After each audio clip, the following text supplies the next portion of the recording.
Today's workout is a test. The test is the workout.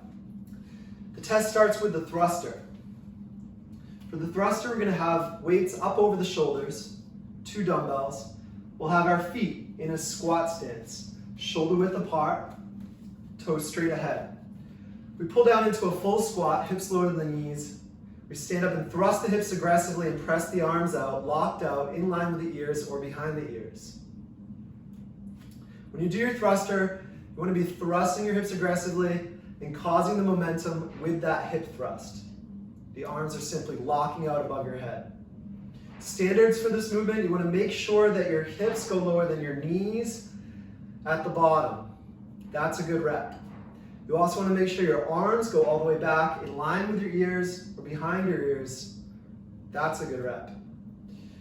You also want to make sure that your hips open up completely at the top of the movement. So the faults correspond with that, not going low enough, that doesn't count. Not opening your hips all the way, that doesn't count. Pushing the weights forward, not in line with your spine, in line with your ear, that doesn't count. If you don't have 2 dumbbells today, if you have a single dumbbell, you can use a single dumbbell. Our standard for this will be horizontal position of the dumbbell, same standards of movement. So that dumbbell stays right against the base of the neck. If you have a kettlebell, you can try doing it similarly, holding the sides of the handles.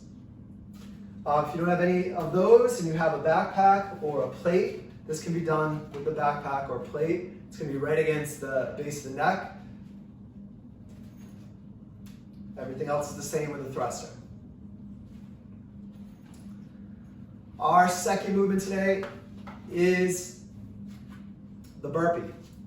For the burpee, you're going to have your feet right under your hips, push your hips back, bring your hands to the floor, hop both feet back into a plank, bring your chest down to the floor, back to the plank, jump the feet far forward underneath you, and hop up off the ground, clap the hands overhead.